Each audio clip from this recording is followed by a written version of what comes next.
దేవుని స్తోత్రం. మీ అందరికీ నా వందనాలు. దేవుడు గత ఆదివారం నుంచి ఆదివారం దేవుడు కాచిపడిన దేవుని స్తోత్రం చెప్తాను. హల్లెలూయా, హల్లెలూయా.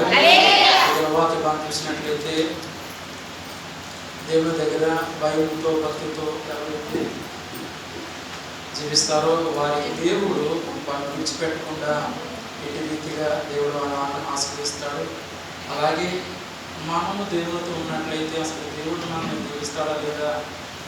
ఈ లోకరీతిగా ఉన్న మనుషుల వల్లే మనము కూడా దేవుడి మందిరకు వస్తూ పాటలు వింటూ ప్రార్థన చేస్తున్నప్పుడు పక్కన ఏం చేస్తానని చెప్పి కొలతలు చూసేవాళ్ళు కూడా ఉంటారు. నాకేం పర్లేదు కదా, ఈరోజు బాగున్నాను కదా, ఏదైనా కష్టం వచ్చినప్పుడు నేను దాన్ని దేవుని దగ్గర వచ్చినట్లయితే దేవుడు నాకు సాయం చేస్తారులే అనే వాళ్ళు ఉన్నారు. అలాంటి వారి కోసం దేవుడికి నాన్న చెప్తున్న మాట ఏంటంటే భయంతో భక్తితో ఎవరైతే దేవుని వైపు తిరుగుతారో, ఎవరైతే దేవుని లోపడతారో, దేవుని పట్ల ప్రేమ కలిగి భయంతో భక్తితో ఎవరైతే జీవిస్తారో వారి దేవుడు మొట్టమొదటిగా ఏం చెప్తున్నారంటే మీకు ఏదైతే అవసరం ఉందో అవసరం ఉన్నవన్నీ కూడా తీర్చిందే కాకుండా మీరు నన్ను ఏదైతే అడగలేదో అవన్నీ కూడా ఇవ్వడానికి సిద్ధమని అన్నాడు. దేవుని స్తోత్రం కనుక అలాగా కాలంలో భక్తులు రీతిగా ప్రార్థన చేస్తున్నారు. ఆ ప్రార్థన మనం కూడా ఎలా చేయాలి చూద్దాం. మొదలుగా చూసినట్లయితే కీర్తన గ్రంథము 107వ అధ్యాయము 5వ వచనం చూద్దాం. ఆకలి దప్పుల చేత చాలా చూసినట్లయితే 107వ కీర్తన 5వ వచనం. ఇక్కడ ప్రియమైన దేవుని పెట్టారు. ఇజ్రాయేల్ ప్రజలు పాలు తేనె ప్రకటించే దేశానికి ఇంకా వెళ్ళకుండా ప్రతి నిమిషం కూడా వారు చేసిన మాటలు కానీ ఏంటంటే దేవుడు ఏదైతే పలుకుతున్నాడో అది వినేవారు, గ్రహించేవారు. తర్వాత వారు చేసిన మొట్టమొదటి తప్పు ఏంటంటే ఈ లోకంలో మనం మనుషులుగా జీవిస్తున్నాం, కానీ మనకి యేసయ్య అంటే తెలుసు, కానీ మనం ప్రత్యక్షంగా మనం చూడలేదు. అయినప్పుడు కూడా మన భయంతో భక్తితో దేవుడు మన పట్ల గొప్ప కార్యం చేస్తారని నమ్ముతాం. కానీ ఇజ్రాయేల్ ప్రజలు చూసినట్లయితే వారు కూడా దేవుడు కళ్ళారా చూడలేదు, కానీ ఆయన చూపించిన మహిమను, ఆయన చూపించిన వెలుగును, ఆయన చూపించిన ప్రత్యక్షతను ప్రతీది కూడా వారు చూస్తూ ఉన్నారు. వారు దానికి లోపడకుండా వారికి నచ్చినట్టుగా జీవిస్తున్నప్పుడు దేవుడు చేసిన పని ఏంటంటే నేను మిమ్మల్ని ఎంతగానో ప్రేమించాను, ఎంతగానో ఆశ్రయించాను, ఎంతగానో దీవించాను. అయినప్పుడు కూడా ఎంతో దూరం లేదు, కొద్ది దూరం నడిచేటప్పటికి మీకు ఆకలి వేసినప్పుడు, దాహం వేసినప్పుడు మీరు మరలా ఎవరైతే మొట్టమొదటి దీవించున్నారో, ఎవరైతే ఆశీర్వాదించున్నారో, ఎవరైతే మీ పట్ల మేలు చేస్తున్నారో ఆ మేలంతా కూడా మర్చిపోయి ఆ దేవుడిని దూషిస్తున్నారని చెప్పి భూమి మీద ఉన్న మోషే గారు బాధపడ్డారు. ఆ మాటల విన్న పరలోక రాజ్యం ఉన్న దేవుడు కూడా బాధపడ్డాడు. బాధపడినప్పుడు వారితో ఉంటున్న మాట వాళ్ళ చదువుతున్న 5వ వచనం, ఆకలి దప్పుల చేత వారి ప్రాణము వారిలో సమస్యలను ప్రయాణం చేస్తున్నారు. సగ దూరం వచ్చేటప్పటికి వారు చేసిన తప్పు ద్వారా వారు ఏదైతే పొరపాటు చేస్తున్నారో ఆ పొరపాటునంతా కూడా గ్రహించి మేము చేసిన చాలా తప్పు, మేము కానీ ఇప్పుడు కానీ మేము దేవుని దగ్గర పాదాల చెంత వెళ్ళకపోయినట్లయితే మాలో ఉన్న ప్రతి తప్పును కూడా సరిచేసి వారు లేరు, మేము ఈ అరణ్య మార్గం చెల్లిపోతామనే విషయాన్ని వారు గ్రహించి దేవుని దగ్గర పాదాల దగ్గర అడుగుతున్నారు. చేత గమనించండి, మోషే గారిని దేవుడు ఇజ్రాయేల్ ప్రజలు పడుతున్న కష్టాన్ని చూసి వారి బాధను చూసి ఎంతగానో ప్రేమిస్తున్న ఆ ప్రజలను చూసి దేవుడు ఏం చేస్తున్నాడంటే వారు పెడుతున్న బాధను బట్టి వేదన బట్టి వారికి దేవుడు అంటే తెలుసు. అయినప్పుడు కూడా వారి హృదయంలో వారు ప్రార్థన చేసుకుంటున్నారు. ఏమనంటే తండ్రి ఈ భూమి మీద మేము అనేకమైన తప్పులు చేయొచ్చు, పొరపాట్లు చేయొచ్చు, అయినప్పుడు కూడా నీవు మా పక్షాన్ని నుండి వరకు నడిపించిన. అయినప్పుడు కూడా మోషే ద్వారా మా కార్యం జరుగుతుందని చెప్పి వాళ్ళకి తెలియదు. అయినప్పుడు కూడా వారు చేసిన ప్రార్థన ఏంటంటే తండ్రి ఫరో మమ్మల్ని చాలా ఇబ్బందులు పెడుతున్నాడు, 10 రోజులు చేయవలసింది కానీ 1 రోజు చేయమంటున్నాడు, పనిముట్లన్నీ ఇచ్చేవాడు మొదట్లో. అయినప్పుడు కూడా ఇప్పుడు మేము అన్నీ కూడా సేకరించి తెచ్చేటప్పటికి సమయం అయిపోతుంది. ఆ సమయం అయిపోతున్నప్పుడు కూడా ఎంతైతే పని ఉందో ఆ పని అంతా కూడా మమ్మల్ని పూర్తి చేయకపోతే భయంకరంగా హింసిస్తూ భయంకరంగా శిక్షిస్తూ మేము చెప్పుకోలేక బాధతో ఉన్నాం ఆయన చెప్పి దేవుడి దగ్గర ప్రార్థన చేసినప్పుడు మోషే గారిని దేవుడు ప్రత్యేకంగా ఆయన్ని ఎన్నుకుని ఆయన ఒక బిడ్డల కోసము దేవుడు మోషే గారిని ఇజ్రాయేల్ ప్రజలకు తీసుకెళ్తున్నాడు. దేవుడు స్తోత్రం కలుగుగాక. తీసుకెళ్ళినప్పుడు మోషే గారు ఎంతో భయంతో భక్తితో ఒకటే ప్రార్థన చేసిన, ఆయన నేను గొర్రెలు కాసేవాడిని, నా మామగారి దగ్గర నేను వచ్చిన నన్ను నువ్వు ఎన్నుకుని ఈ భయంకరమైన స్థితిలో ఉన్న ప్రజల్ని తప్పించడానికి నన్ను ఎన్నుకున్నది వందనాలు. అయినప్పుడు కూడా నీవు చెప్పిన మాటను నేను గ్రహించి నేను లోబడి ముందుకు పోతాను. కానీ ఒకసారి నాకు సందేహం ఉంది. ఏమైనా సందేహం అంటున్నాడంటే, నేను అంత దూరం వెళ్తున్నాను, అంత ప్రయాణం చేస్తున్నాను, పరువు కోసం నాకు తెలుసు. నాలాంటి వాడే మనిషి అయినప్పుడు కూడా వాడి దగ్గర పోయినట్లయితే వాడుకున్న సామ్రాజ్యాన్ని బట్టి, వాడుకున్న అధికారాన్ని బట్టి, వాడుకున్న ప్రతి ఒక్క ఉన్నత స్థానాన్ని బట్టి నన్ను ఏమైనా చేస్తాడేమో అని చెప్పి నాకు దిగులు ఉందని ఆయన అని చెప్పి మోసే దేవుడి దగ్గర అడుగున్నాడు. దేవుడి దగ్గర అడిగినప్పుడు మోసేతో దేవుడు ఒకటే మాట చెప్తున్నాడు, పంపించేవాడిని నేను మనిషిని కాదంటున్నాడు. దేవుని స్తోత్రం కలుగుతాను. మీతో కూడా బైబిల్ గ్రంథంలో మోసేతో దేవుడు ఇంటి రీతిగా దేవుడు మాట్లాడని అడిగితే నా మీతో కూడా మాట్లాడే విషయం ఏంటంటే, నీ ఇంటిలో దిగులు ఉందేమో, నీటిలో బాధ ఉందేమో, నీకు ఇంట్లో కష్టం ఉందేమో, ప్రతి నెల వచ్చేటప్పటికి నెల డబ్బులు కట్టాలా, ఇంటి విషయంలో ప్రతి దాంట్లో కూడా ఇబ్బంది ఇబ్బంది ఇబ్బంది అని ఉన్న వారితో దేవుడు అంటున్నాడు. మోసేతో ఎలాగైతే దేవుడు ప్రత్యక్షంగా అగ్నితో మాట్లాడున్నాడు, ఇది నా పర్వప్రాచకంగా దేవుడు మీతో అదే రీతిగా మాట్లాడుతున్నాడు. మోసేనే ధైర్యపరిచి నేను ముందుకు తీసుకుపోయి ఉన్నాను. 40 లక్షల మందిని నేను ఆయన చెప్పిన మాటను బట్టి వారందరూ కూడా నడవడానికి సాయం చేస్తున్నాడు. దేవుని స్తోత్రం కలగాలి. అంత గొప్ప కార్యం మోసేకే చేసినప్పుడు మనల్ని ప్రేమించే దేవుడు మనం విడిచిపెట్టడు, మనల్ని బాధల్లో పోసాడు. కానీ మనం అడగవలసిన మాట ఏంటంటే, తండ్రి నిన్నటి వరకు నేను ఎలా జీవించానో తెలుసు, మంచిగానే జీవించాను, అయినప్పుడు కూడా నాలో ఏదన్నా తప్పు పొరపాటు ఉన్నట్లయితే దయచేసి నేను క్షమించి ఆ తప్పు నుంచి నేను దూరంగా పోయి ఆ రోజు నా మోసేతో ఎలా మాట్లాడాను నాతో కూడా మాట్లాడాలా, నా కుటుంబ సభ్యులతో ఉన్న బాధ నుంచి నన్ను విడుదల చేయాలని ఎవరైతే ప్రార్థన చేస్తారో ఆ ప్రార్థన దేవుడు నా మనల్ని కాపాడతారు. దేవుని స్తోత్రం కనుక అలా కాపాడిన మోసే ద్వారా ఆ ఇజ్రాయేల్ ప్రజలు బయటకు వచ్చారు. వచ్చిన తర్వాత మనుషులకు వచ్చిన పద్ధతి ఎలా ఉందంటే, అప్పుడు ఒకటే పద్ధతి, ఇప్పుడు ఒకటే పద్ధతి. కాబట్టి అప్పుడున్న పద్ధతి ఎలా ఉందంటే, ఆకలి వేస్తుందంటే 40 లక్షల మందికి ఒక 10 మందికి భోజనం ఉండాలంటే ఒక డేషా తీసుకోవాలి, బియ్యం తీసుకోవాలి, అన్నీ కూడా సరి చేసి పెట్టుకోవాలి. 40 లక్షల మంది అంటే తక్కువ అవుతుందా? ఒక పక్కనేమో అరణ్య మార్గం, ఏ మూల నుంచి ఏ జంతువు వచ్చేస్తుందో ఒకటి. రెండవ పక్కన చూస్తున్నట్లయితే ఈ అరణ్య మార్గం ప్రయాణం చేస్తున్న కనుక ముందుగా మాకన్నా ముందుగా ఏదన్నా మనుషులు ఉన్నట్లయితే మేము కానీ ఆ ప్రదేశానికి వెళ్ళినప్పుడు మమ్మల్ని ఏమైనా చంపేస్తారేమో అదొక దిగులు. రెండవ పక్కన జంతువులు బాధ. ఇంత బాధ ఉన్నప్పుడు కూడా ప్రతి దినము కూడా ఎంతమంది అయితే మనుషులు ఉన్నారో వారికి వస్త్రాలు చెమట పట్టలేదు, కాళ్ళకి వేసుకున్న చెప్పులు ఆగలేదు, పాదాలు ఆగలేదు. ప్రతి నిమిషం కూడా దేవతతో తోడుకున్న దేవుని స్తోత్రం కనుక అంత తోడు ఉండి వారు నడిపిస్తున్నప్పుడు వారు చెప్పిన పని ఏంటంటే, నాయన నేను మిమ్మల్ని చూస్తున్నాం కనుక మీరు ఏదైతే చెప్తారో అదే మేము పాటిస్తామనే రీతిగా ఉన్నట్లయితే బాగుండు.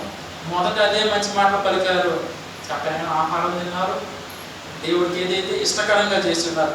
కొద్ది దినాలకు పోయింది, మరలా వచ్చింది వారు ఏమని అంటే, మంచిగా ఉన్నవాళ్ళు అలాగే ఉంటారు కదా అనుకున్నారు. దేవుడు ముందుకు పోయిన తర్వాత వాళ్ళకి దాహం వేసింది, మొదలు పెట్టారు పాట. ఎలా మొదలు పెట్టారంటే, ఇప్పుడు వరకు కూడా దేవుడు దిగించాడు, ఇంత అరణ్య మార్గం నేను పోతున్నాను కానీ పైన ఎక్కడ ఉన్నాడు దేవుడు, నాకు దాహం వేస్తుందని దేవుడు తెలియదని చెప్పి వారికి తోచినట్టుగా వారు మాట్లాడడం మొదలు పెట్టారు. అప్పుడు వెంటనే మోషేతో దేవుడు మాట్లాడుతున్నాడు, కుమారుడు దిగులు పడకు, భయపడకు, ఇజ్రాయేల్ ప్రజలను తీసుకొస్తానన్న వ్యక్తిని నేను కనుక అదే రీతిగా వారికి ఏదైతే కావాలో అది ఇస్తానన్నాడు దేవుడు. దేవుని స్తోత్రం కలుగుగాక. అయినప్పుడు కూడా మరలా దేవుడు చెప్తున్నాడు, అయినప్పుడు కూడా అంత కార్యము, అంత వేదనలో, అంత బాధ ఉన్నప్పుడు కూడా ప్రతీది కూడా దేవుడు సమకూర్చినప్పుడు కూడా వారి హృదయంలో మార్పు ఏర్పడడం ద్వారా ఒక దినం వచ్చింది. ఆ దినాన్న మరలా వారు నడిచాడు. కడుపులో నీనంత వరకు కూడా బాగానే ఉంది, ఆహారం అంత బాగుంది. అవి ఎప్పుడైతే అడుగుదలకు వచ్చాయో వీరిలో శక్తి పోయింది, వారి ప్రాణం ఎప్పుడు పోతుందా, ఇప్పుడు మేము కలుగురు పడిపోతామన్న స్థితిలో వారు వచ్చినప్పుడు వారు ఏం చేస్తున్నారు చూడండి. వారు వచ్చిన వారి కష్టకాలం ముందు ఈ యెహోవాకు మొరపెట్టింది, ఆయన వారి ఆపద నుండి వారిని విడిపించింది. దేవుని స్తోత్రం కలుగాక. వారి కష్టం వచ్చింది, బాధ వచ్చింది, దిగులు వచ్చింది. ఎందుచేత వచ్చింది? వారు చేసిన మంచి పనులు బట్టి దేవుడు దీవించాడు. తర్వాత వారి హృదయంలో వచ్చిన ఆలోచన ద్వారా, వారి హృదయంలో వచ్చిన తలంపుల ద్వారా మాకేం పర్లేదు, మేము బాగా ఉన్నాం కదా అని ఎప్పుడైతే ఆలోచన వచ్చిందో వెంటనే పరలోక రాజ్యం వచ్చే దీవెన ఆగిపోయింది. మరలా కష్టాలు వచ్చాయి. కానీ ఈ దినాన్ని దేవుడు అంటున్నాడు, మీ అందరితో కూడా ప్రాముఖ్యంగా దేవుడు చెప్పే మాట ఏంటంటే, మందిరంలో ఉన్న ప్రతి ఒక్కరిని కూడా దేవుడు దీవించిన సిద్ధంగా ఉన్నాడు. దేవుని స్తోత్రం కలుగాక. వారు తప్పులు చేసి కష్టాలు పొందారు, మనం తప్పులు చేయలేదు, పొరపాటు చేయలేదు. కానీ మన దగ్గరికి వస్తున్న ఇబ్బంది నుంచి మనం ఎలా బయటికి రావాలో దేవుడు నేర్పిస్తున్నాడు. దేవుని స్తోత్రం కలుగాక. మోషే ఎలాగైతే దేవుడి దగ్గర ప్రార్థన చేస్తూ అక్కడ ఉన్న ప్రతి ఒక్క ప్రజలను ఎలాగైతే నడిపించున్నాడో నీ కుటుంబాన్ని కూడా నడిపించడానికి దేవుడు సిద్ధంగా ఉన్నాడు. దేవుని స్తోత్రం కలుగాక. ఎప్పుడైతే నువ్వు నమ్మకం కలిగి దేవుడి దగ్గర ప్రార్థన చేస్తావో, ఎప్పుడైతే నీ హృదయపూర్వకంగా నా దేవుడిని ఎప్పుడైతే హృదయంలో ఆహ్వానిస్తావో, ఈ భూమి మీద భయంకరమైన కష్టం వచ్చినా, భయంకరమైన ఇబ్బంది వచ్చినా, చిట్ట చివరికి నువ్వు నడిచే మార్గం అయినప్పుడు కూడా నీకు ముళ్ళు అనేది తాకకుండా ఆయన చేతితో పట్టుకుని నడిపించడానికి దేవుడు సిద్ధంగా ఉన్నాడు. దేవుని స్తోత్రం కలుగాక. అందుకే వీరు చేసిన తప్పు ద్వారా, వీరు చేసిన వారి పాటల ద్వారా వారి కష్టం వచ్చింది అయినప్పుడు కూడా వారు చేసిన మొర దేవుడు విన్నాడు. వెంటనే వారి కష్టంలో ఉన్న, బాధ ఉన్న పిలిపించుకుని బయటకు వచ్చి మరలా సమృద్ధైన ఆహారం దేవుడు వారికి ఇచ్చిన. దేవుని స్తోత్రం కలుగాక. ఏదైనా మీతో కూడా చెప్పే మాట ఏంటంటే, నువ్వు దిగులుతో వచ్చినావు, మందికి బాధతో వచ్చినావేమో, లేకపోతే సంతోషంతోనే వచ్చినావేమో.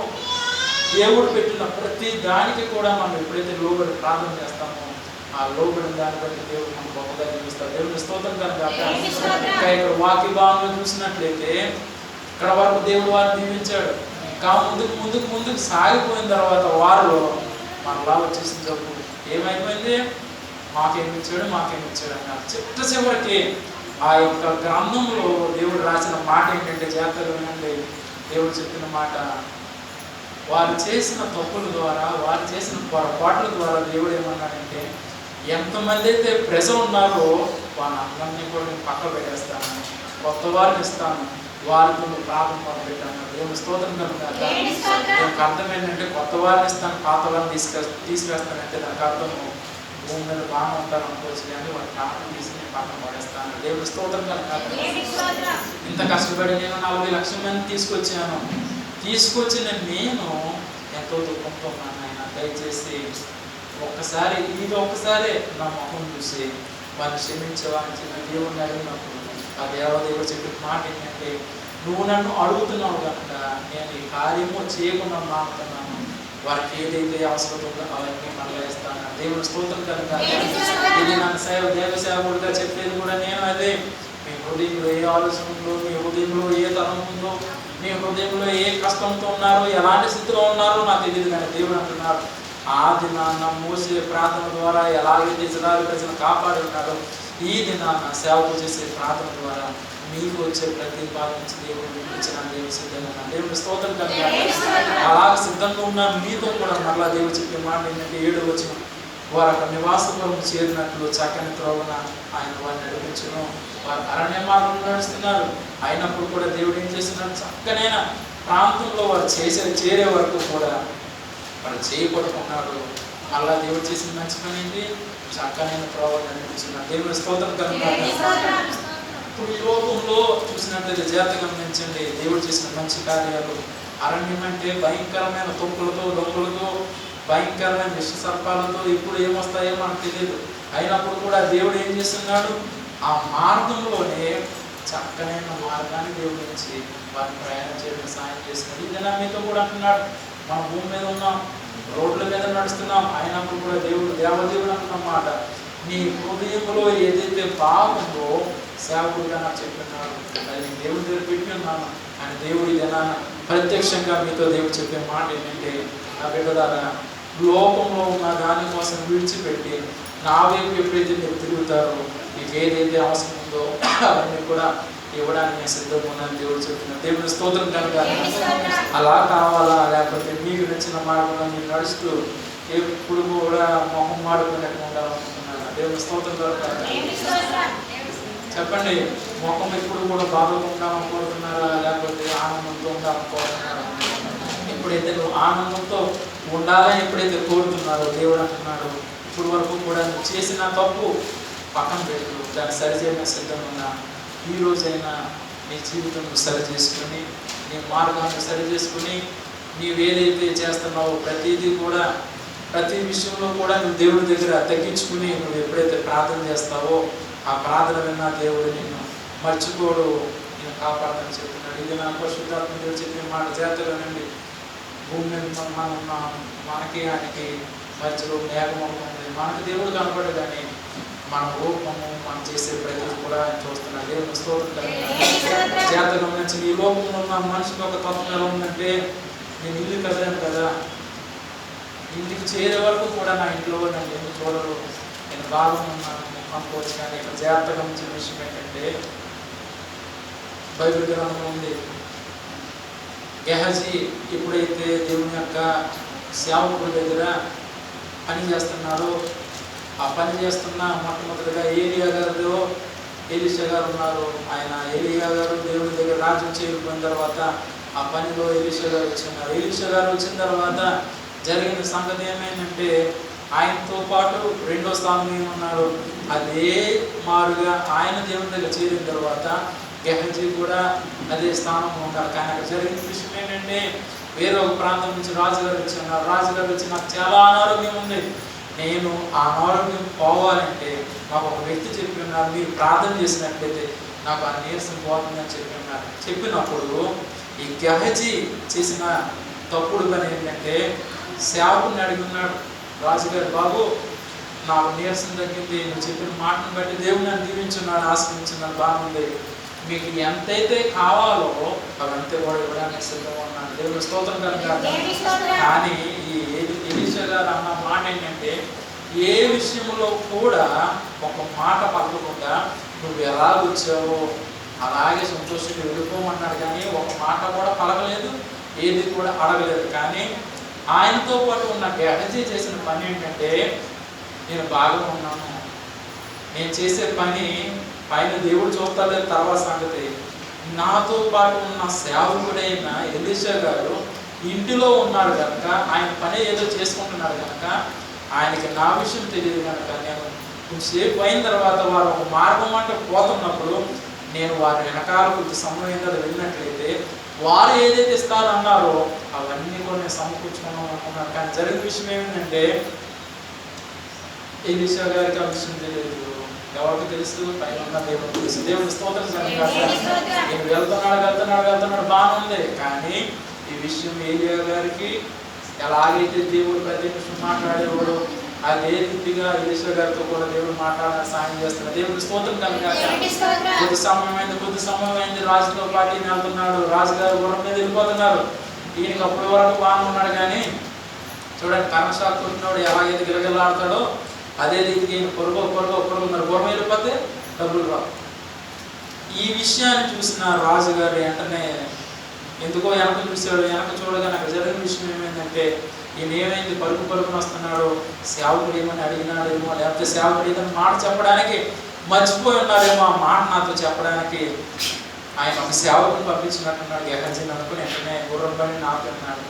వచ్చినప్పుడు జరిగింది, సేవకుడు ఏం అడగలేదు. కానీ గెహజీ అడుగుతున్న మాట, మా ఇంటికి చుట్టాలు వచ్చారు కాబట్టి మీ దగ్గర ఎంతైతే ఉందో వారికి మీరు నాకు ఇచ్చినట్లయితే నేను వారికి చక్కని వస్త్రాలు పెడతాను, మీరు ఏదైతే ఇస్తారో అందులో వారికి కూడా ఇస్తానన్నాడు. ఇస్తానంటే బాగుంది. ఆ విషయం ఏమైంది, ఈ రాజుగారు నిజంగా అదే నిజమేమని చెప్పి నమ్మేసి చేత గమనించిన ఎవడైనా ఎంత పిసినారోడైనా ఎంత అడిగినోడైనా వాడి చేతిలో ఎంత అమ్ముతుందో అంత అడుగుతారు. కానీ ఇక్కడ విచిత్రం గెహజీ చేసిన పని ఏంటంటే, ఇద్దరు మనుషులు మోసుకెళ్ళి అంతా అడిగాడంట. దానికి తర్వాత ఏమవుతుందో ఆయన ఆలోచించలేదు. కానీ రాజు ఇవ్వడానికి సిద్ధపడ్డాడు, ఈయన కూడా తీసుకోవడానికి సిద్ధపడ్డాడు. చక్కగా తీసుకున్నాడు. ఆ ఇంటిలో మోసే అంత ఇద్దరు మనుషులు మోసే అంత అడిగాడు.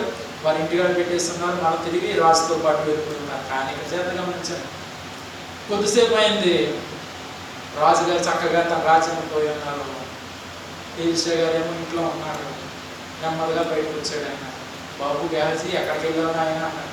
నేను ఎక్కడికి వెళ్ళాను, నేను ఇంట్లో ఉన్నాను, పెరట్లో ఏదో పని చేసుకుంటున్నాను అని అన్నాడు. కొద్దిసేపు అయిన తర్వాత ఆయన అంటున్న మాట ఏంటంటే, దేవదేవుడు నాకు చెప్తున్నాడు, నువ్వు చేసిన పని ఏంటి అన్నప్పుడు ఆయన కొంచెం జ్ఞానం ఉన్నట్లయితే, గ్రంథంలో రాయబడిపోయింది ఏమనంటే ఆయన కొంచెం జ్ఞానం ఉన్నట్లయితే, అయ్యా మీరు తీసుకోలేదు, నేను తీసుకున్నాను, దయచేసి నన్ను క్షమించిన మాట నోటంట పలికినట్లయితే దేవుడు ఆయన్ని అంతమంది దీవించిన దేవుని స్తోత్రం కనుక. అలా కాకుండా ఆయన చేసిన పని ఏంటంటే, నేను ఎక్కడికి వెళ్ళానండి, నేను ఇక్కడ ఉన్నాను అన్నాడు. కానీ సేవకుడు చూడలేదు కదా, నేను ఏం చేస్తున్నాను అనుకున్నాడు. కానీ సేవకుడు నోటంటే ఒకటే మాట వచ్చింది, బాబు నేనైతే నీతో పాటు రాలేదు, కానీ నువ్వు వెళ్తున్నావు అప్పుడంతా కూడా దేవుడు నీతో పాటు వచ్చి ఉన్నాడు, అది గమనించలేదని అడిగినాడు. దేవుని స్తోత్రం కలిగి ఎప్పుడైతే ఆ మాట పలుకున్నాడు సేవకుడు, ఇంట్లో దడపుకుంటే అప్పుడు కూడా రెండవ మారైనా క్షమించండి బాబు అని అడిగితే బాగుందేమో, అప్పుడు కూడా అడగలేదు. ఒకటే మాట సేవకుడు ద్వారా వచ్చిన మాట ఏంటంటే, ఏదైతే రాజు నా దగ్గరకు వచ్చి తన నీరసాన్ని పోగొట్టుకున్నాడో అదే నీరసం మీకు వచ్చేగా అన్నాడు. వెంటనే అది మొసలు కుష్టి వ్యాధి కలిగింది.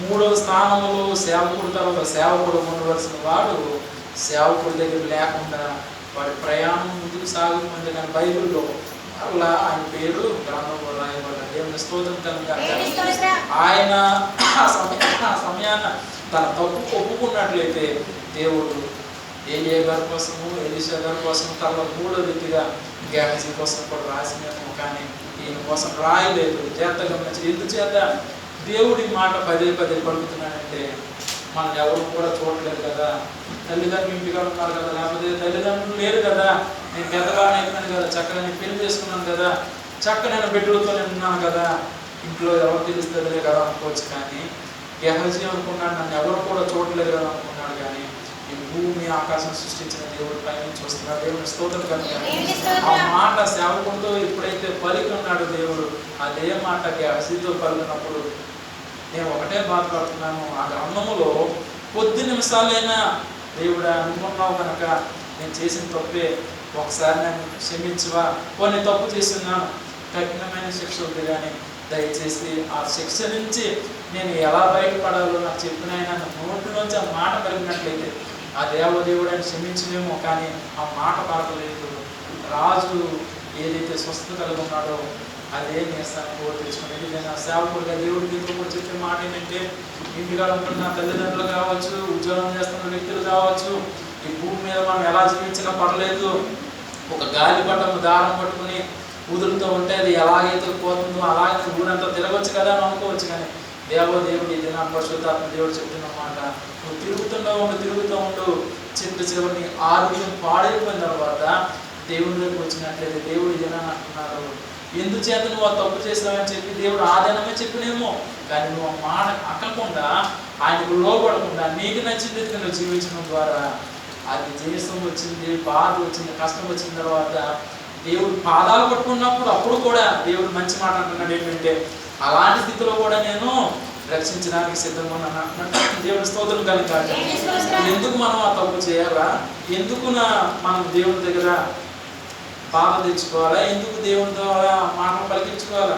మొదటే నువ్వు తప్పు చేయకుండా, పొరపాటు చేయకుండా, నీకున్న దాంట్లో సంతోషంగా జీవించి ఎదుటి వాడికి పెట్టకపోయినా పర్లేదు, కానీ ఎదుటి వాడిని చూసి మనము తప్పు చేసేవారు ఉండకూడదు. దేవుని స్తోత్రం కనుక పక్కవాడు బాగానే ఉన్నాడు, పొరుగువాడు బాగానే ఉన్నాడు, వాడు చక్కగా ఉన్నాడు, వాడు చక్కగా జీవిస్తున్నాడు, పర్లేదులే వాడి వల్లే నేను కూడా ఉన్నాను కదా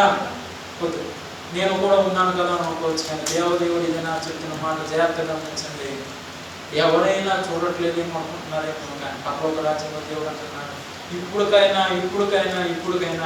నీ జీవితంలో సరి చేసుకోకుండా, నీ హృదయాన్ని సరి చేసుకోకుండా ఏదో వచ్చానా ఏదో వెళ్ళిపోతున్నట్లయితే నీవు ఈ భూమి మీద ఉంటావు. కానీ ఎన్నైతే ఈ లోకంలో ఉన్న ఆనందము చూడాలని కోరుకున్నా పర్లేదు, కానీ అదే నాకు లోకము, అదే నా జీవితం అనుకుని నీ భార్యని, నీ కుటుంబాన్ని విడిచిపెట్టి నీకు నచ్చిన రీతిలో నువ్వు జీవించినట్లయితే, స్త్రీ పురుషులతో దేవుడు చెప్తున్న మాట, ఇప్పుడుకైనా నువ్వు మారకపోయినట్లయితే ఉదయం రాబోతుంది, అదే నేను ఎవరో కూడా రక్షించరు. దేవుని స్తోత్రం కనుక అందుకే దేవుడు ఏమంటున్నాడు, ఇన్ని విషయాలు కూడా దేవుడు తెలిసినప్పుడు కూడా, ప్రజల్లో మార్పు లేకున్నప్పుడు కూడా వారు చేసిన ప్రార్థన ద్వారా దేవుడు ఒకటే చేస్తున్నాడు, దిగులు పడకు, భయపడకు, నేను తోడుకున్నానని చెప్పి వారి గమ్యాన్ని చేరే వరకు వారు తోడుకున్నారు. వారికి ఏదైతే అవసరం ఉందో ప్రతిదీ కూడా దేవుడు ఇచ్చిన దేవుని స్తోత్రం కలగాలి. ఇచ్చిన తర్వాత దేవుడు ఏమంటున్నాడు చూడండి, 8వ వచనం, ఆయన కృప బట్టి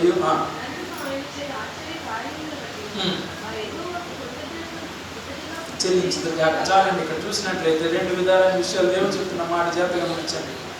ఎప్పుడైతే నువ్వు దేవుని పాదాలు పట్టుకుని దేవుని వేడుకుని దేవుని దగ్గర దేవుని పొందుతావో, నీవు చేయవలసిన పని ఏంటంటే, పొందాను కదా, బాగా ఉంది కదా, అది నేను చక్కగా సంపాదించుకున్నాను కదా అని చెప్పి దాన్ని చూసి నువ్వు ముడిసిపోయినట్లయితే, ఉదాహరణ దేవుడు వాషింగ్ మెషిన్ అడిగాను, వాషింగ్ మెషిన్ ఇచ్చారు దేవుడు, ఇచ్చిన దేవుడు మర్చిపోయి ఉన్నావు. మనకు ఓపిక లేదు కాబట్టి దేవుడు మెషిన్ ఇచ్చాడు, దానికి కూడా ఓపిక కలిగినంతగానే మనం బట్టలు వేయాలి. అంతేగాని ఓవర్లోడ్ వేస్తే ఏమవుతుంది, ఏ బోల్ బొమ్మలో దేవుని స్తోత్రం కనుక. అవునా కదా? కొన్నప్పుడు దేవుడు ఇచ్చాడు, మరి రిపేర్కి వచ్చినప్పుడు మరి ఎవరు సాయం చేయాలి? అబ్బా మధ్యలో మరి దేవుడే సాయం చేయాలి, బాగా అంటున్నారు. మరి ఇచ్చిన తర్వాత దేవుడు మర్చిపోయారు కదా, మరి రిపేర్ చేసినప్పుడు ఎవరు చేయాలి? దేవుడే చేయాలంటున్నారు. తప్పు చేసింది ఎవరు? శిక్ష అనుభవించవలసింది ఎవరు? మనమే. కానీ మంచిగా ఎంత స్పీడ్గా చెప్పేస్తున్నారో, ఎంత తెలివైన వారో దేవుని ప్రజలు. ఇచ్చినప్పుడు ఏమనంటే దేవుడు ఇచ్చాడంట, ఇచ్చిన తర్వాత ఏమో మిషన్ వాడుకున్నారంటే దేవుడు మర్చిపోయారంటే, పాడైపోగానే మరి దేవుడు ఇచ్చాడంట. దేవుని స్తోత్రం కనుక. ఎంత మంచి తెలుగుగా మాట్లాడుతున్నారు. కాబట్టి జాగ్రత్తగా వినండి. నీ మిషన్ కోసం చెప్పాను కానీ నీకు ఏదైతే ఇస్తున్నాడు దేవుడు, ప్రతి దాంట్లో కూడా మనం గమనించుకునే విషయము, దేవా నువ్వు ఇచ్చావు కదా, చిన్నది ఇచ్చావు, అయినప్పుడు కూడా ఆ చిన్నదాని దగ్గర నేను శ్రేష్టమైన జీవితం జీవించున్నాను, తప్పు చేయకుండా పొరపాటు చేయకుండా నీ పాదాలు పట్టుకుని నేను నడుస్తున్నాను కనుక దయచేసి ఏ అవసరం వచ్చినా ఇది ఎలాగైతే ఇచ్చున్నావో ప్రతిదీ కూడా అలా దయచేయనని ఎప్పుడైతే ప్రార్థన చేస్తావో, ఆ ప్రార్థన విన్న దేవుడు బండితో వచ్చింది వాళ్ళతో ఇస్తాడు, కావాల్సినట్లయితే బస్సు కూడా ఇస్తాడేమో, అవసరం లేకపోయినా మనకు వద్దు, కానీ దేవుడు అంతా ఇచ్చే దేవుడు. దేవుడు స్తోత్రం కనుక. అందుకే దేవుడు అంటున్నాడు, ఈ లోకంలో నీ తల్లిదండ్రులు విడిచిపెట్టినా, నీ బంధువులు విడిచిపెట్టినా, నీతో పాటు చేయబట్టుకుని నడిపించేవారు నేను విడిచిపెట్టినా, కానీ దేవదేవుడు అంటున్నాడు, నన్ను ఎవరైతే స్మరిస్తానో వారిని నేను విడిచిపెట్టినా. దేవుడు స్తోత్రం కనుక. పిల్లలు పరిగెట్టద్దు, ఇప్పుడు వచ్చేటప్పుడు పరిగెట్టేస్తున్నారు. జాగ్రత్తగా వినండి. ఈ వాక్యం వింటున్నప్పుడు దేవుడు నాతో చెప్తున్న మాట ఏంటంటే, విశాఖపట్నాన్ని దేవుడు ఎంతగానో దీవించున్నాడు, ఎంతగానో ఆశీర్వదించినాడు. కానీ కొద్ది దినాల్లో మళ్ళా దేవుడు చెప్పే మాట జాగ్రత్తగా గమనించండి. విశాఖపట్నంలో సేవకులు చేసిన ప్రార్థన వరకు కూడా దేవుడు కాపాడున్నాడు. కానీ ఒక సమయం వస్తుంది, ఆ సమయంలో దేవుడు ఏం చెప్తున్నాడంటే, మళ్ళా చిన్న వాక్యం చెప్పి నేను ముందుకు పోతాను. సౌలు చేసిన తప్పు ద్వారా సౌలును అభిషేకించిన వారు ఎవరు? సమూయేలు గారు. దేవుని స్తోత్రం కనుక.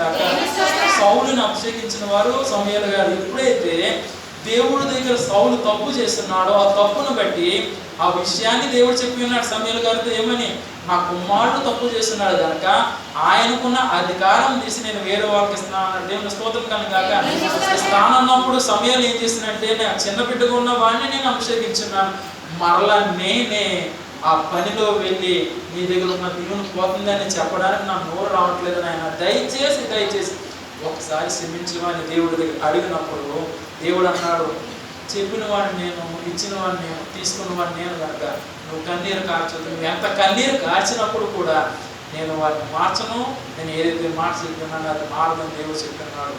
అదే రీతికి దినాన్న దేవుడు చెప్తున్న మాట ఏంటంటే, విశాఖపట్నం కోసం దేవుడు చెప్తున్న రాబో దినాల్లో భయంకర భూకంపం రాబోతుంది. దేవుడు నాకు ఇంకా రెక్టర్ స్కేల్ మీద ఎంత వస్తుందో దేవుడు చెప్పలేదు, కానీ నాకు స్వరం వినబడుతుంది, 8.7గా రాబోతుందని దేవుడు చెప్తున్నప్పుడు నేను దేవుడు పెట్టారు. జాగ్రత్తగా మంచి ఎందుకు చేతనంటే, 2 వారాల క్రితం దేవుడు చెప్పినాడు భయంకరమైన తుఫాను రాబోతుంది అన్నాడు. ప్రదేశం చెప్పలేదు, టైం చెప్పలేదు. 5 రోజులు గడిచింది. గత వారంలో చెప్పిన నుంచి 5 దేశాలు భయంకరమైన తుఫాను ద్వారా వారు చనిపోవడం జరిగింది. ఎన్నో వారికి ఉన్న వస్తువులన్నీ కూడా కోల్పోయి ఉన్నారు. ఈ దినాన్ని సేవకులుగా దేవుడు చెప్పిన మాట 8.7 రాబోతుంది. ఆ 8.7 రాకముందు కానీ ఈ దిన పరిశుద్ధాత్మ దేవుడు సేవకులు గారు చెప్పిన మాట ఏంటంటే, ఇప్పుడుకైనా నీ జీవితం నువ్వు సరి చేసుకోకుండా ఉన్నట్లయితే ఆ దినాన్ని నేను రక్షించేవాడు ఎవరు? దేవుని స్తోత్రం కనుక. సూటిగా దేవుడు చెప్తున్నాడు. అది రేపు జరగవచ్చు, ఎల్లుండి జరగవచ్చు, లేకపోతే వాక్యం ముగించిన తర్వాత సాయంత్రమే జరగవచ్చేమో. కానీ ఈ దినాన నా నోటినంట వచ్చే మాట దేవుడు చెప్తున్నాడు. పరలోక రాజ్యంలో దేవుడు చెప్తున్నాడు, ఆ మాట నా నోటంట వస్తుంది. జాగ్రత్తగా గమనించండి. నీకున్న బాధను బట్టి, నీకున్న వేదన బట్టి, నీకున్న కష్టాన్ని బట్టి నువ్వు ఎంతైతే దేవదేవుని పాదాలు పట్టుకుని అడుగుతున్నావో నీ జీవితం కూడా సరి చేసుకోవడానికి దేవుని దగ్గర ఆడమని దేవుడు చెప్తున్నాడు. దేవుని స్తోత్రం కనుక నేను చిన్నప్పటి నుంచి కూడా నేను ప్రార్థన చేసింది ఒకటే, తండ్రి నా తాతయ్య వాక్యం చెప్పి ఉన్నారు, తర్వాత నా తండ్రి వాక్యం చెప్పి ఉన్నాడు, మూడోదిగా నేను వాక్యం బోధిస్తున్నాను. అయినప్పుడు కూడా మనుషులు పుడుతున్నారు, యవనస్తులు అవుతున్నారు, ముసలాళ్ళు అయిపోతున్నారు, కానీ వారి జీవితం మారతలేదు. ఆయన ఒకసారి వారికి సరిచేయమని అడిగినప్పుడు దేవుడు అన్నాడు, మా కుమారుడా నువ్వు ఏదైతే మాట పలుకున్నావో అది నిజమే, కానీ నేను ఇప్పుడు కానీ వచ్చినట్లయితే నీ మందిరములో సగభాగము నా దగ్గర రాకుండా పోతాను ఆయన దేవుడు చెప్పిన దేవుని స్తోత్రం కనుక మీరు వచ్చినారు, దేవుని మందిరానికి వచ్చినారు, వచ్చిన మీతో సూటిగా దేవుడు ఇదేనా చెప్తున్నాడు. సగం మంది నా దగ్గర రాకుండా మిగతా వారు నా రాజ్యం చేస్తారు. ఆ సగం మందిలో సగం మంది నరకంలో భూమి తెరవగానే ఎలాగైతే మనుషులు ఎలాగైతే అందులో పోతారో అలా పోవడానికి సిద్ధంగా ఉన్నారు. అయినప్పుడు కూడా నేను కొద్ది సమయం ఇస్తున్నాను.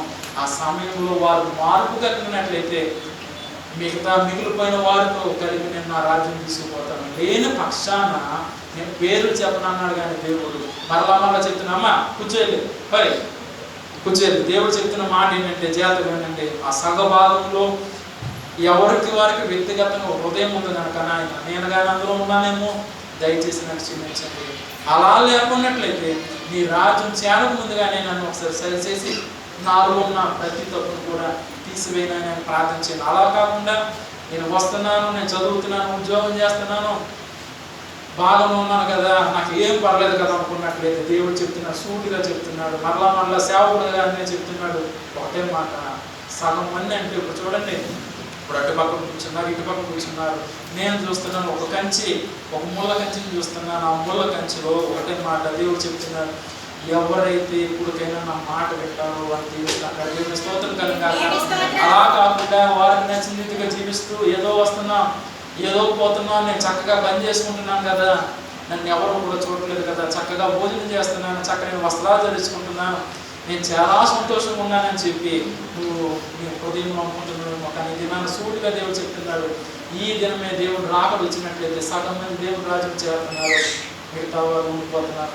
రాత్రి సమయంలో దేవుడు చెప్పి ఉన్నాడు. అందుకే మరలా నేను ఆ విషయం చెప్పకూడదు అనుకున్నాను, కానీ దేవుడు అంటున్నాడు, నేను రాత్రి నీకు ఏదైతే మాట చెప్పినానో అది నా ప్రజలకు నువ్వు సూటిగా చెప్పాలి, లేనట్లయితే నేను నీకు అందిస్తాను. దేవుని స్తోత్రం కనుక అందుకే మరలా దేవుడు చెప్పిన భయంకరమైన శ్రమలు రాబోతున్నాయి, భయంకరమైన జీవితము తొందరలో రాబోతుంది. కానీ మరలా దేవుడు అంటున్నాడు, నీకు అలాంటి దీవెన, అలాంటి బాధ, అలాంటి కష్టము కోరి తెచ్చుకోకుండా ఎల్లప్పుడూ కూడా ఆ దేవుడు ప్రార్థన చేస్తూ ఆయన పాదాలు పట్టుకుంటూ చిన్న బిడ్డలు మొదలు పెద్దవారితో దేవుడు చెప్పే మాట ఏంటంటే, నీ తల్లిదండ్రులను ప్రేమించు, సన్మానించకపోయినా పర్లేదు కానీ తల్లిదండ్రులు ప్రేమించమని దేవుడు. నా దేవుడి స్తోత్రం కనుక ఈ విషయాన్ని సేవకుడిగా విన్నప్పుడు నా తల్లిదండ్రులు లేరు, వారు ఉన్నప్పుడు మేము ఎంతగా ప్రేమగా చూసుకున్నామంటే, హాస్పిటల్కి వెళ్ళినప్పుడు డాక్టర్లు మమ్మీ చూసి ఉన్నారు.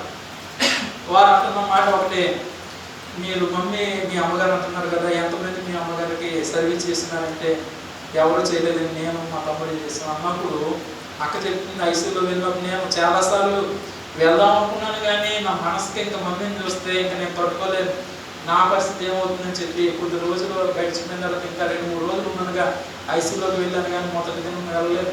అక్కడ అక్కయ్య వారితో డాక్టర్లతో మాట్లాడినప్పుడు వారు అంటున్న మాట ఏంటంటే, మీరు చేసిన పని చాలా శ్రేష్టమైనది చెప్పడమే కాకుండా కొద్ది సమయం ఆవిడ మాట్లాడుతూ ఉండిపోయిందండి. అంటే దానికి అర్థం ఏంటంటే, మేము చేసిన సర్వీస్ కోసం మేము గొప్పగా చెప్పుకోవట్లేదు, కానీ ఎంత జాగ్రత్తగా చూసుకున్నారా తల్లి అని చెప్పి ఆవిడ మనసు అనుకున్నామండి. దేవుని స్తోత్రం కనుక తల్లిదండ్రులు ఉన్నప్పుడు మేము ఎంతైతే జాగ్రత్తగా చూసుకున్నామో మిగతా తల్లిదండ్రుల కోసం కూడా మేము అదే ఆలోచిస్తున్నాం. సేవకులు నేను చెప్పేది ఒకటి మాట, బిడ్డలు పొందిన వారు ఎంతైతే వారు చూసి సంతోషించాలో కోరుకుంటున్నారు. ఇది నా సేవకులుగా దేవుడు చెప్తున్న మాట.